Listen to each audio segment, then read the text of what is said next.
नमस्कार दोस्तों PCS academy में मैं आप सभी लोगों का स्वागत करता हूं। चलिए अब आज का प्रश्न देखते हैं। 14वां नंबर प्रश्न है आपका 14 नंबर क्वेश्चन आज का। 200 शब्दों में आप लोगों को लिखना है, ध्यान रखिएगा 200 शब्दों में। तो 200 शब्दों में आज का प्रश्न देख लेते हैं। सबसे पहले प्रश्न है, हाल ही में नए राज्यों का निर्माण भारत की अर्थव्यवस्था के लिए लाभप्रद है या नहीं। इस पर आपको चर्चा करनी है, ठीक है। आपको बताना है कि इसके लाभ हानियाँ क्या हैं और लास्ट में आप लोगों को निष्कर्ष देना है, ठीक है। लास्ट में आप लोगों को क्या करना है, निष्कर्ष देना है। तो इस प्रश्न को आप लोगों को सॉल्व करना है, ठीक है। अब देखते हैं, सबसे पहले पार्ट में तोड़ लीजिए। नए राज्यों का निर्माण भारत की अर्थव्यवस्था के लिए लाभप्रद है या नहीं। 4 चीज़ें पूछी गई हैं। नए राज्यों का निर्माण भारत की अर्थव्यवस्था के लिए आपका बेनिफिट है या नहीं है। तो 4 चीज़ों पे ही आपको बात करनी है। सबसे पहली बात ये है। और अब बात करते हैं हम लोग सबसे पहले नए राज्यों का निर्माण। तो अब निर्माण की बात करते हैं तो देखिए, स्वतंत्रता उपरांत जब हमारा देश आज़ाद हुआ था तो आज़ाद होने के बाद नए राज्यों का निर्माण किया गया था, ठीक है। भाषाई आधार पर आयोग भी बना था, फजल अली आयोग और धर आयोग। तो और भी कई आयोगों को आप लोग गिना सकते हैं जो भी आपकी नॉलेज में हो, ठीक है। तो जितनी चीज़ें से आपके पास पॉइंट्स हैं कुछ, तो उनको भी एडअप कर सकते हैं, इसमें ऐड कर सकते हैं और अपना उत्तर अच्छा सा बना सकते हैं। अब नए राज्यों का स्वतंत्रता के उपरांत नए राज्यों का निर्माण किया गया था, ठीक है। अब उस समय क्या था कि राज्यों की जो मांग थी उसका कारण क्या था, भाषाई आधार था, सबसे पहला था। लेकिन आज के ज़माने में क्या हो रहा है कि वर्तमान में भारत के जो विभिन्न क्षेत्र हैं, जैसे गोरखालैंड है, बुंदेलखंड है, तो यहाँ पर नए राज्यों की मांग बनाने को एक मांग उठ रही है, ठीक है। और विद्वानों का मत भी है, कई लोगों का कहना भी है कि आपका नए राज्यों के जो गठन होगा उसमें बेहतर शासन प्रशासन के अलावा बहुत सारे संसाधन और जो होंगे उनका उचित समुचित उपयोग हो सकेगा, ठीक है। तो यह वर्तमान में यह मांग चल रही है गोरखा और बुंदेलखंड बनाने की। अब देखिए, इतनी बात आपने बता दी पहले पार्ट में। पहले पार्ट में आप लोगों को यही बताना है हमारे यहाँ राज्यों का निर्माण की प्रक्रिया है, जो नए राज्यों के निर्माण की प्रक्रिया किस आर्टिकल में आती है, ठीक है। ये चीज़ बता दीजिए। बताने के बाद आप लोगों को कौन कौन से आयोग बने उन आयोगों को गिना दीजिए। आयोगों को गिनाने के बाद वर्तमान में क्या चल रहा है, ये सारी चीज़ें आप लोगों को इसमें बता देनी है, ठीक है। अब हम लोग बात करते हैं इसके लाभ क्या हैं। जैसे अगर कोई एक हमारे देश में एक नया राज्य बनता है तो क्या होता है, उसके लाभ क्या है। तो लाभ सबसे बड़ा यही है कि आकार जो होगा, जैसे एक स्टेट होता है, स्टेट को अगर हम 4 स्टेटों में बांट दें, एक राज्य है, राज्य को 4 टुकड़ों में बांट दें, तो बांटने पे क्या होगा, जनसंख्या का आकार हो जाएगा छोटा, जो साइज़ होगा साइज़ छोटा हो जाएगा, और वहाँ का शासन प्रशासन जो होगा वो बहुत अच्छी तरीके से होगा, ठीक है। और लोग जो होंगे, लोगों का अच्छे से समावेशी विकास जो उनका हर तरीके से, जैसे स्वास्थ्य सुविधाएं हैं, प्रशासनिक सेवाएं हैं, पुलिस सेवाएं हैं, तो ये सारी चीज़ें उन तक पहुंच अच्छे से हो जाएगी। जो जन सुविधाएं हैं उन सारी तक पहुंच और उनका समग्र विकास जो होगा, लोगों का समग्र विकास वहाँ पर बहुत अच्छे से मैनेज किया जा सकता है। जो भी सेवाएं हैं, वो चाहे कृषि से रिलेटेड हों या इकोनॉमी से रिलेटेड हों या रोजगार से संबंधित हों या किसी भी चीज़ से संबंधित हो, तो वहाँ पर क्या होता है, एक जो आपका समावेशी विकास है उसको बढ़ावा दिया जा सकता है, ठीक है। अब अगला पॉइंट कौन सा है कि क्षेत्रवाद की भावना, जैसे जो क्षेत्रवाद है, अलगाववाद है, तो ये जितनी भी विषमताएं हैं, ठीक है, जब छोटे छोटे टुकड़ों में बट जाती हैं तो लोगों, जैसे लोग बटे, राज्य बटा, ठीक है, तो राज्य के 4 टुकड़े हो गए, तो वो चीज़ें भी बढ़ जाती हैं। तो उससे क्या होता है, एक राष्ट्र प्रेम की भी भावना जो होती है वो भी जागृत होती है, ठीक है। और वहाँ का जो आपके क्षेत्रवाद है, अलगाववाद है, और ये सारी चीज़ें नहीं होती हैं, ठीक है। तो नए जो राज्य होगा उसमें अच्छी तरीके से ये चीज़ें और लोगों में राष्ट्र प्रेम की भावना जागृत होती है। अब अगला पॉइंट देख लेते हैं।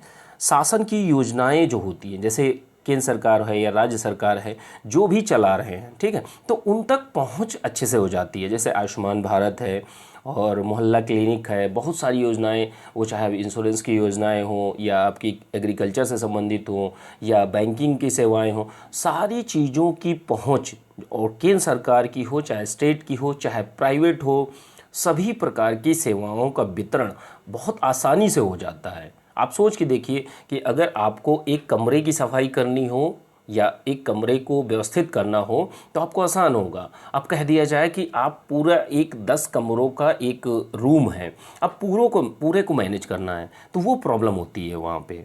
ठीक है। सुरक्षा की दृष्टि से जैसे पुलिस सुरक्षा हो गई या जो स्टेट के अंदर किसी भी प्रकार की जो आतंकवादी गतिविधियां होती हैं, उससे भी जो चौकसी होती है, जान आप सुरक्षा की दृष्टि से भी ये चीज़ें अच्छी होती हैं। ठीक है। आप जो खुफिया विभाग के अधिकारी होते हैं वो भी अच्छे से काम कर पाते हैं, सीबीआई के लोग भी काम अच्छे से कर पाते हैं, क्योंकि जो चीज़ें मैनेज करने वाली होती है वो थोड़े से लोग हैं। ठीक है। अगर आप उत्तर प्रदेश को 4 भागों में बांट दीजिए तो छोटे छोटे टुकड़े हो गए। ठीक है। तो नए राज्य जैसे छोटी छोटी चीज़ें हो गई तो उनको हम मैनेज करने में बहुत आसानी होती है। ठीक है। अब बड़ी चीज़ को मैनेज करने में बहुत ज़्यादा दिक्कत आती है। तो आपने 4-5 पॉइंट 6 पॉइंट आपने लाभ गिना दिए। ठीक है। लाभ आपने बता दिए। पहले पार्ट में आपने क्या बताया, पूरा बॉडी जो आपका मेन इंट्रोडक्शन पार्ट था उसमें आपने ये सारी चीज़ें बता दी। लाभ में आपको ये लाभ बताए। अब इसके अलावा भी आप लोग लाभ का वर्णन अगर आपके कोई दिमाग में है या आपने कोई पॉइंट्स पढ़ा है कहीं से भी जो आपको लगता है कि हाँ ये एक समस्या है या लाभ है, तो उसको आप ऐड कर सकते हैं और अपनी लैंग्वेज में जो आपके मन में आता है, जो आप समझते हैं, उसको आपको अपने उत्तर पुस्तिका पर लिखना है। ठीक है। अपने शब्दों में, मेरे शब्दों में नहीं, बिल्कुल भी नहीं। ठीक है। अब हानि देख लेते हैं कि नए राज्यों का जैसे एक निर्माण होता है तो निर्माण से क्या होता है। ठीक है। क्या दिक्कतें आती हैं या क्या हानि होती है। तो सबसे बड़ी बात यही है कि प्रशासनिक व्यय जो होता है बहुत ही ज़्यादा बढ़ जाता है। प्रशासनिक व्यय कैसे, कि जैसे आप सोच के देखिए कि एक डिपार्टमेंट एक राज्य में काम कर रहा था, कोई एक जैसे मान लीजिए न्यायिक विभाग ही है या कार्यपालिका का कोई डिपार्टमेंट है या स्वास्थ्य का ही देखभाल का ही है, तो वो अब जब बढ़ जाएगा 2 राज्य में, 2 अलग अलग राज्यों, तो एक जो नया बनेगा उसमें भी सारी की सारी चीज़ें जो चाहे प्रशासनिक हो या न्यायिक हो या जन सुविधाएं हो, उन सब पर व्यय अधिक होगा। ध्यान रखिएगा, किसी भी प्रकार की सेवा हो उस पर व्यय पड़ेगा। दूसरी बात क्या है, दूसरा पॉइंट क्या है कि नया राज्य का जब निर्माण होता है तो उस समय क्या चीज़ होती है, क्या हानि होती है, तो राज्य के संसाधन होते हैं। देखिए राज्य के संसाधनों में भी कमी होती है कि जिस समय उत्तर प्रदेश और उत्तरांचल का जब विभाजन हुआ था, बंटवारा हुआ था, अलग हुआ था उत्तरांचल, तो उस समय क्या हुआ, उत्तरांचल बनने से पहले उत्तर प्रदेश में उत्तराखंड की जितनी रिसोर्सेज थे या जितनी भी पर्यटन की दृष्टि से जो जो चीज़ें थी वो उत्तर प्रदेश में थी। अब क्या हुआ, वो चीज़ों में कमी आ गई, संसाधनों में कमी आ गई। ठीक है। तो ये चीज़ें हैं, जब कोई भी स्टेट, किसी स्टेट में जब एक ही स्टेट होता है, स्टेट के अगर टुकड़े होते हैं तो संसाधनों में भी कमी आती है। दो चीज़ें जब दो लोगों में बट गई तो सीधी सी बात है कमी आएगी। और राज्य की जो प्रशासनिक इकाई जो होती है, ठीक है, प्रशासनिक हो गई या किसी भी टाइप की चीज़ें हैं, ठीक है, राज्य के विस्तार जो होता है, ठीक है, वो विस्तार भी कम होता है। ठीक है। प्रशासनिक हो और सारी चीज़ों, तो उनमें हमें बढ़ोतरी करनी पड़ती, कम हो जाती हैं। ठीक है। अब देख लेते हैं अगला क्या एक हानि होती है कि नदी जमीन इनसे रिलेटेड, जैसे कोई एक नदी है, नदी उसी राज्य में बह रही है, अब वो जब बट जाएगा राज्य तो 2 भागों में बट जाएगी, तो अब कोई विवाद होगा कि हाँ भाई ये पानी हमें इतना चाहिए, हमें इतना चाहिए। जैसे इस समय कावेरी जो है रिवर, उस पर डैम वैम बनाने के लिए जो परियोजनाएं चलाई जा रही हैं, ठीक है, तो उन पे विवाद चल रहा है। ठीक है।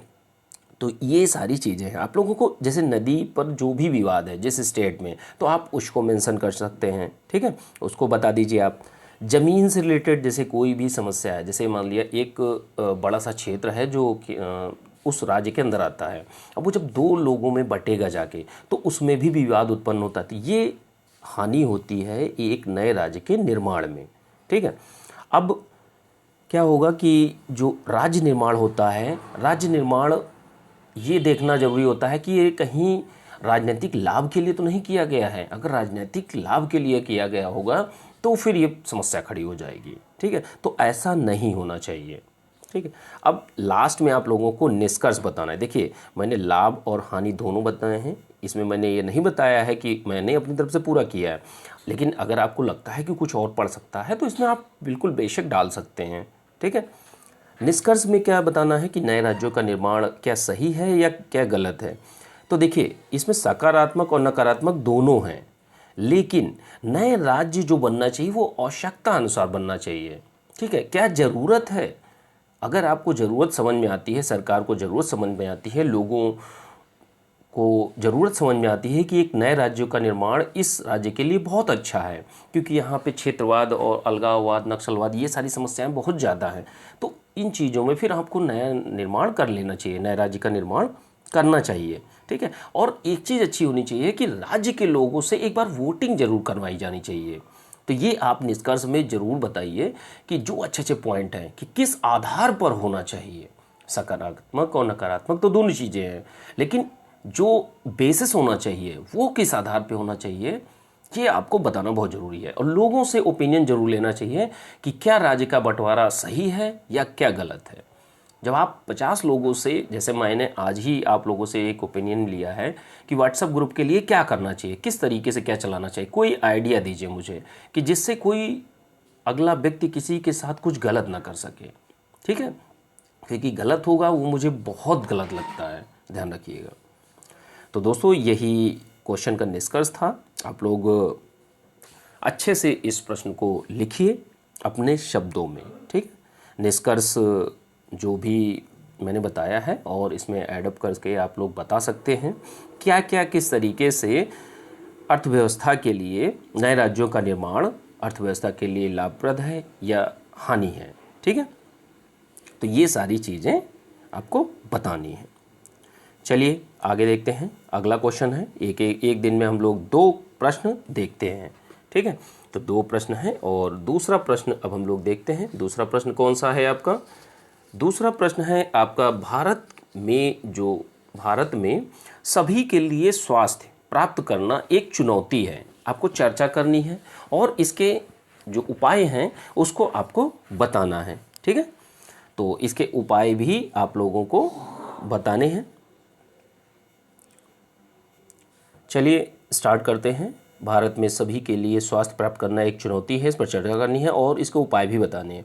सबसे पहली बात, भारत में स्वास्थ्य एक चुनौती है। चुनौती क्यों है, इसका रीज़न क्या है? देखिए, डायरेक्टली क्वेश्चन में जो पूछा गया है आपको वही क्वेश्चन बताने हैं। ठीक है, तो ये चीज़ें हैं। अब सबसे बड़ी बात ये है, भारत में स्वास्थ्य एक चुनौती क्यों है? स्वास्थ्य जो है उसको प्राप्त करना सभी के लिए स्वास्थ्य एक चुनौती है, तो क्यों है? सबसे बड़ी चीज़ यही है, हमारे यहाँ गरीबी है, बहुत बड़ी जनसंख्या है। ठीक है, जनसंख्या जो है बहुत बड़ी है, लोगों को मैनेज करना, जिस तरीके से मैनेज करना, और गरीबी अभी बहुत है, बेरोजगारी है, गरीबी है, तो ये स्वास्थ्य के लिए, स्वास्थ्य की जो सुविधाएं होती हैं उनमें चुनौती साबित होते हैं। दूसरी चीज़ क्या है? भ्रष्टाचार। भ्रष्टाचार हमारे यहाँ बहुत ज़्यादा है। जैसे कोई भी स्वास्थ्य की सुविधाएं अगर गरीबों तक पहुँचानी है तो वो पहुँचती ही नहीं है। ठीक है, तो ये भ्रष्टाचार, बीच में ही सारी की दवाओं का पैसा या जो भी चीज़ें हैं वो सब बीच के अधिकारी ही खा जाते हैं। तो भ्रष्टाचार हमारे यहाँ स्वास्थ्य के लिए बहुत ही बड़ी समस्या है। अब अगली क्या समस्या है? स्वास्थ्य सेवाएं महंगी है। जैसे अगर कुछ लोग जानते भी हैं कि हमें अच्छे हॉस्पिटल में दिखाना है तो वहाँ की स्वास्थ्य सेवाएं बहुत ही ज़्यादा महंगी है, तो ये भी एक रीज़न है कि सभी के लिए स्वास्थ्य नहीं हो पाता। सरकार जो प्रयास करती है वैश्विक स्तर पर है और स्वास्थ्य के प्रति भ्रम है। देखिए, जैसे ग्रामीण क्षेत्रों में आज भी आप जाएंगे तो आज भी आप देखेंगे कि जो ग्रामीण क्षेत्रों में लोग हैं वो स्वास्थ्य के प्रति जागरूक नहीं है। वो भ्रम में ही रहते हैं कि अगर हमें चोट लग गई या सांप ने काट लिया तो हमें दवा नहीं लेनी है, वो हम झाड़ फूँक करने वाले को दिखा के सही कर लेंगे। तो उनके दिमाग में ये चलता है, तो स्वास्थ्य वो दवा लेने भी नहीं जाते हैं, अपने आप को चेकअप भी नहीं करवाते हैं। तो ये एक सबसे बड़ी समस्याएं हैं। एक तो जो सेवाएं हैं, जैसे मान लिया ये सरकार है, सरकार से सेवाएं जानी है यहाँ लोगों के पास में। ठीक है, लोगों के पास में ये सेवाएं लोगों के पास में जो सेवाएं हैं वो जानी है। अब ये आपकी केंद्र सरकार हो गई, ये आपके लोग हो गए, ठीक है, ये लोग हो गए। अब देखिए, एक तो ये जो व्यक्ति है यही जागरूक नहीं है, इसने सोच रखा है हमें दवा नहीं करानी, हमें इलाज नहीं कराना है, हमारा ऐसे ही ठीक हो जाएगा। और वो बीमारी जब ज़्यादा बढ़ जाती है तो ये दिक्कत है। बीच में ये जो एक लीकेज है भ्रष्टाचार का, ठीक है, भ्रष्टाचार का, ऊपर से ये गरीब भी हैं, एक तो गरीबी, ऊपर से लोग ज़्यादा, ये इनकी संख्या भी बहुत ज़्यादा, तो ये सारी चीज़ें मिलकर स्वास्थ्य सेवाएं सभी के लिए स्वास्थ्य प्राप्त करना ये एक बहुत बड़ी चुनौती हो जाती है भारत देश के लिए, ठीक है। तो अब सारी चीज़ें हम लोगों ने देख ली। कुपोषण हमारे यहाँ बहुत ज़्यादा है, ठीक है, स्वास्थ्य सुविधाएं नहीं उतनी हैं, तो ये सारी चीज़ें हैं। अब इतने सारे पॉइंट्स आपने गिना दिए, किसके, चुनौती क्या है, क्यों है, आपने बताई, और इसमें कुछ पॉइंट्स आप अपने अकॉर्डिंग भी ऐड कर सकते हैं अगर आपको लगता है कुछ और, ठीक है। और किसी एक कोटेशन से आप लोग एक कोटेशन लाइन या कोट्स जो भी आपको लगता है, ठीक है, किसी एक महान लीडर की कोई एक लाइन हो सकती है जो स्वास्थ्य से रिलेटेड हो, जैसे जो प्रश्न के अनुसार जो प्रासंगिक हो वो आपको लाइन डाल देनी है। और लाइन या कोई केस स्टडी हो सकती है, या तो कोई एक ऐसी दो चार लाइन की बात, या मूवी का सीन जो है आपको याद हो कि हाँ भाई ऐसा ऐसा हुआ था, वो चीज़ कहीं का भी कुछ डाल, लेकिन रेलेवेंट होना चाहिए क्वेश्चन के अकॉर्डिंग, ठीक है। आप जब नई चीज़ें करते हैं तो वो चीज़ें आपके जो एग्जामिनर होता है ना उसके सामने कॉपी पहुंचती है, उसने देखा हाँ यार लड़के ने बहुत अच्छा लिखा है, ठीक है। नई चीज़ें जब उसको स्टार्टिंग में ही मिल जाती है तब उसको लगता है कि हाँ इसने क्वेश्चन को अच्छे से समझ लिया है, तो ये चीज़ें आपको करनी है। अब देखिए, स्वास्थ्य चुनौती क्या है, वैश्विक स्तर पर भी जो प्रयास किए जा रहे हैं वो देश के लिहाज से उतने अच्छे नहीं हैं, किए जा रहे हैं WHO के द्वारा, लेकिन उतने अच्छे नहीं हैं। तो ये सब भारत देश के लिए चुनौती है, स्वास्थ्य सभी के लिए, ठीक है। अब देखिए प्रयास क्या क्या किए गए हैं अभी तक, तो सरकारी प्रयास सबसे पहले देख लेते हैं हम लोग। सरकारी प्रयास किए गए हैं, जैसे भारत सरकार ने आयुष्मान योजना, आयुष्मान भारत योजना चलाई है, जो जिसमें होगा क्या कि इसके प्रावधान भी आप लोग बता देंगे तो ज़्यादा अच्छा रहेगा।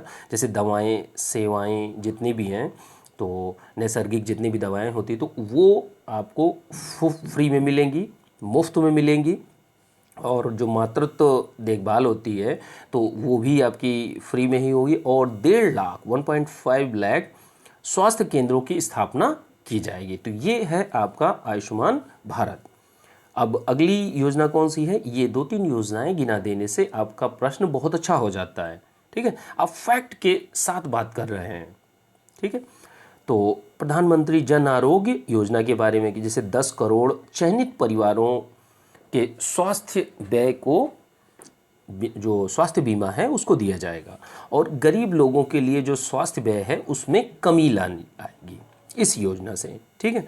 एक दिल्ली सरकार की बहुत अच्छी योजना है आम आदमी मोहल्ला क्लिनिक योजना, तो यह भी योजना आप लोग बता सकते हैं कि ये भी प्रयास किए जा रहे हैं। जन औषधि केंद्र, ये केंद्र सरकार की योजना है, तो इसको भी आपको बता सकते हैं कि जन औषधि जो हैं एक उचित रेट पर मुफ्त नहीं मिलती हैं, उचित रेट पर मिलती हैं गरीबों के लिए, चलिए सभी के लिए है, ठीक है। और क्या ज़रूरी है हमारे यहाँ स्वास्थ्य के प्रति लोगों में जागरूकता फैलाना बहुत ज़रूरी है कि अगर आप बीमार हैं तो ज़रूर जाइए, ठीक है। दूसरी चीज़, हमारे यहाँ जो भ्रष्टाचार है, ये देखिए जो भ्रष्टाचार था इसको भी कहीं ना कहीं सही करना पड़ेगा, नहीं तो आप स्वास्थ्य की सेवाएं जितनी भी गरीबों तक पहुंचानी थी, या जो भी लोगों जो आवश्यक है लोगों के लिए वो चीज़ पहुंचानी थी उन तक पहुंच ही नहीं रही है, लीकेज है बीच में। तो वो लीकेज जो है वो भ्रष्टाचार, इसको भी समाप्त करना होगा, पारदर्शिता लानी होगी, सारी चीज़ों सरकारी प्रयासों में जो योजनाएं हैं उसको सही से इम्प्लीमेंट करना होगा। योजनाएं भी हैं, सब कुछ है, लेकिन लोग इतने ज़्यादा हैं, पॉपुलेशन इतनी ज़्यादा है, हम उसको नहीं कम कर सकते। वो तो रहेगा ही भाई, अगर हमारी 100 लोग हैं तो 100 लोग रहेंगे ही रहेंगे ना, हमें उसको मैनेज करना कैसे करना है, हमें उसको देखना है। लोगों की जो जागरूकता है, स्वास्थ्य के प्रति भ्रम है, उसको हमें जागरूकता के माध्यम से दूर करना होगा, ठीक है। तो ये सारी चीज़ें स्वास्थ्य के प्रति राज्यों के भी प्रयास किए जा रहे हैं, राज्यों की बहुत सारी योजनाएं हैं, तो वो भी आप गिरा सकते हैं। और कोई चीज़ जो भारत में सभी के लिए स्वास्थ्य के उपाय के रूप में अगर आपके दिमाग में कोई एक्स्ट्रा फैक्ट आता है तो आप लोग उसको भी जुड़ा सकते हैं। योजनाएं, राज्यों की योजनाएं तो बहुत सारी हैं, अगर एक एक राज्य का गिरा लगे, लेकिन आपको करना क्या है, आपकी लिमिट दी गई है कि 200 शब्दों में ही लिखना है, तो आपको 200 शब्दों में ही लिखना है। ठीक है, 200 शब्द में से मान लिया 210 हो जाते हैं या तो 190 हो जाता है तो कोई दिक्कत नहीं, ज़्यादा आगे पीछे नहीं चलना चाहिए, क्योंकि जब आप सटीक आंसर राइटिंग करते हैं तो उसमें फिर गलती की कोई गुंजाइश नहीं होनी चाहिए। ठीक है, तो अच्छे से लिखिए। और दोस्तों, आप लोगों को मेरा काम पसंद आता है तो आप लोग वीडियो को लाइक और शेयर ज़रूर किया करें। शेयर आप लोग फेसबुक और व्हाट्सएप ग्रुप जो भी आपके फ़ोन में है उसके माध्यम से किया करें। ठीक है, और अच्छे से दोस्तों डेली आंसर राइटिंग कीजिए। आंसर राइटिंग करने के बाद आप लोग मेरे पास ज़रूर भेजिए। ठीक है, मेरे पास भेजिए। और व्हाट्सएप ग्रुप का क्या हो सकता है, इसके लिए आप लोग ओपिनियन ज़रूर दीजिएगा कि क्या किस तरीके से करना चाहिए, जिससे ये जो दिक्कतें आ रही हैं वो ना आए। ठीक है, चलिए ठीक है, अच्छे से प्रश्न लिखिए और लिखने के बाद मेरे पास सेंड कीजिए। व्हाट्सएप नंबर जो है वो है, ये है मेरा। ठीक है, चलिए ठीक है, थैंक यू।